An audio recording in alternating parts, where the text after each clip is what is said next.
आप देख रहे हैं संभल न्यूज। हम हैं तो दम है। उत्तर प्रदेश कांग्रेस कमेटी आरटीआई विभाग की मासिक बैठक लखनऊ स्थित प्रदेश कार्यालय पर हुई है। बैठक में प्रदेश अध्यक्ष पूर्व मंत्री माननीय अजय राय ने कहा कि सूचना का अधिकार विभाग कांग्रेस का एक महत्वपूर्ण संगठन है जो कि पार्टी के लिए तत्परता से काम कर रहा है। आरटीआई विभाग के सभी कार्यकर्ताओं को पूर्ण सम्मान एवं प्रतिनिधित्व मिलेगा। प्रदेश चेयरमैन पुष्पेंद्र श्रीवास्तव ने कहा कि आरटीआई विभाग संपूर्ण प्रदेश में पार्टी के लिए कार्य कर रहा है। इस विभाग को और ताकतवर बनाया जाएगा। प्रदेश उपाध्यक्ष डॉक्टर अमित कुमार उठवाल एडवोकेट ने कहा कि आरटीआई विभाग का संगठन संपूर्ण प्रदेश के प्रत्येक जिले में पार्टी हित में कार्य कर रहा है। बहुत जल्दी प्रदेश के सभी जिलों में आरटीआई की कार्यशालाओं को प्रारंभ किया जाएगा और पार्टी हित में जो भी कदम होगा उठाया जाएगा। बैठक के बाद प्रदेश अध्यक्ष पूर्व मंत्री माननीय अजय राय ने मदर्स डे पर आयरन लेडी पूर्व प्रधानमंत्री माननीय इंदिरा गांधी की प्रतिमा पर माल्यार्पण किया तथा कहा कि आज पूरा देश इंदिरा गांधी को याद कर रहा है। बैठक की अध्यक्षता प्रदेश चेयरमैन पुष्पेंद्र श्रीवास्तव ने तथा संचालन रमेश श्रीवास्तव ने किया। बैठक में मुख्य रूप से सतीश अजमानी, डॉक्टर अमित कुमार उठवाल, सीमा देवनाथ, महेंद्र श्रीवास्तव, किशन गुप्ता, राजेंद्र श्रीवास्तव, कीर्ति प्रसाद पांडे, इश्तियाक अहमद, मोहम्मद यूसुफ, शशांक सक्सेना, देवेश मणि त्रिपाठी, राजेश त्रिपाठी, यूसुफ अंसारी आदि लोग शामिल हुए। मदर्स डे है, हम सब लोगों के लिए, हम लोगों की प्रेरणा स्रोत, हम लोगों की माता तुल्य आदरणीय इंदिरा जी, जिनको पूरा देश आज नमन कर रहा है, पूरा देश आज याद कर रहा है। इंदिरा, अब दूसरा कोई इंदिरा गांधी नहीं हो सकता। Iron lady, Durga, India is Indira, India is Indira, Indira is India, ये आज पूरा देश कह रहा है। क्योंकि जो 71 की लड़ाई हुई, 71 की लड़ाई में जिस तरीके से पाकिस्तान के लोगों को उन्होंने ज़मीन पे घुटने के बल बैठाया और दो भाग में कर दिया, वो निश्चित तौर से ऐतिहासिक कदम था, ऐतिहासिक निर्णय था इंदिरा जी का। आज वो देश इंदिरा गांधी जी को याद कर रहा है। मैं समझता हूँ जो कल सीज़ फायर हुआ, जो सबसे हम सबको अप्रत्याशित लगा कि सीज़ फायर की जानकारी डोनाल्ड ट्रंप जी के द्वारा दिया जा रहा है, जो राष्ट्रपति हैं यूएसए के, अमेरिका के, उनके द्वारा ये जानकारी दी गई कि सीज़ फायर हुआ है। मैं समझता हूँ कि ये हम पूरा देश बहुत ही हतप्रभ है कि कैसे डोनाल्ड ट्रंप ने ये हम सीज़ फायर की जानकारी दे रही है। ये सीज़ फायर की जानकारी देश के प्रधानमंत्री और देश के जो आज सर्वे सर्वा हैं उनको देना चाहिए। डोनाल्ड ट्रंप के द्वारा आ रहा है। मुझे लगता है कि बहुत पूरा देश हतप्रभ है और बहुत ही आश्चर्यचकित है कि ये कैसे क्या हुआ। निश्चित तौर से इंदिरा गांधी जी को पूरा देश याद कर रहा है। आज हम लोगों ने मदर्स डे पे अपनी बहादुर आयरन लेडी इंदिरा जी को याद किया और 71 में जिस तरीके से उन्होंने पाकिस्तान को हराया ही नहीं, उसको दो टुकड़े कर दिए, उनका इतिहास भूगोल बदल। सर, चीन एक बार फिर जो है, चीन ने जो बयान दिया है कि जो है वो पाकिस्तान के साथ खड़ा है और किसी भी सूरत में जो पाकिस्तान के अगर किसी हिस्से पे उसकी इंटीग्रिटी पे बात आएगी तो चीन पाकिस्तान का साथ देगा। देखिए, मैं ये पहले से लग रहा है कि चाइना पूरी तरीके से पाकिस्तान के साथ है। शुरू से पूरा सपोर्ट आप देखेंगे, जितने भी टेररिस्टों के पास से वेपन बरामद हुए या जितने भी पहले भी हथियार बरामद हुए, सब मेड इन चाइना के ही मिले। तो चाइना उनके साथ पूरी तरीके से पहले से लगा हुआ था और वही पूरे अपने देश के अंदर निश्चित तौर से अस्थिरता का वातावरण पैदा कर रहा था। और हिंदुस्तान की सेना ने जम के जवाब दिया है। हिंदुस्तान की सेना पे नाज है।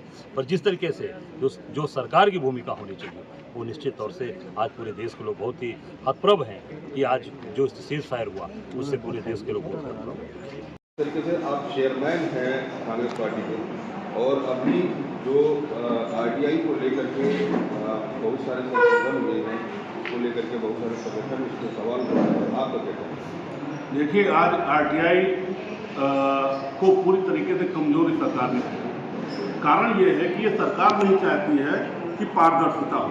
आरटीआई राइट टू इन्फॉर्मेशन का मतलब है पारदर्शिता। आखिर सरकार क्यों डरती पारदर्शिता लाने में?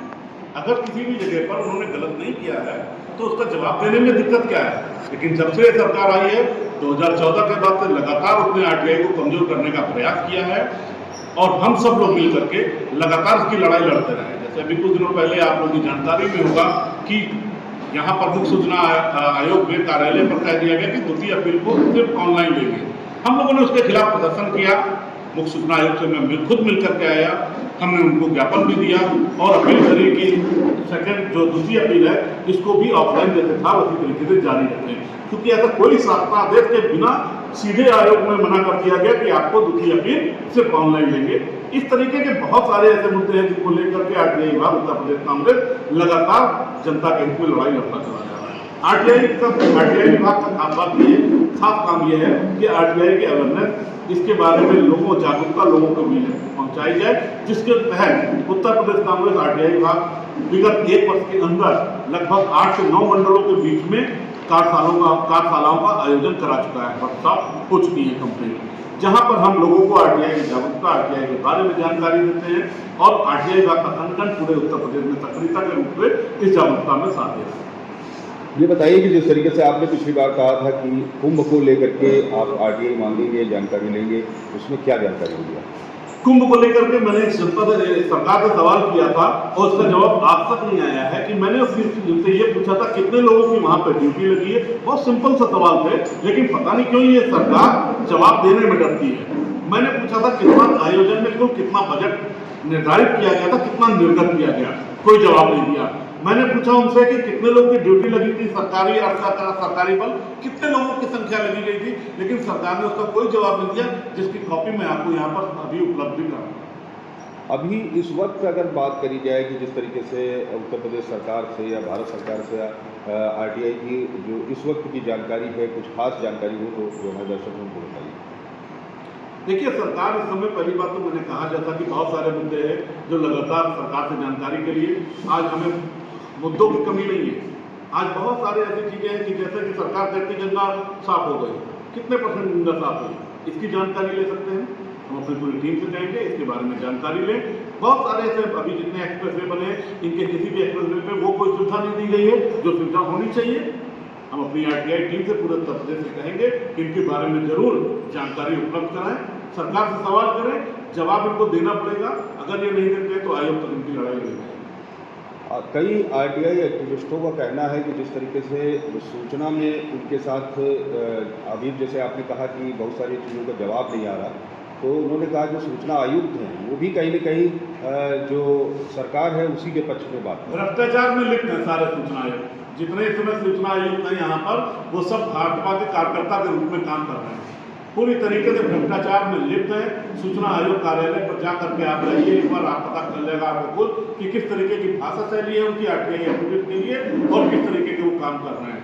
निश्चित तौर पर इनके खिलाफ जल्दी एक प्रदर्शन के लिए हम लोग तैयार हैं।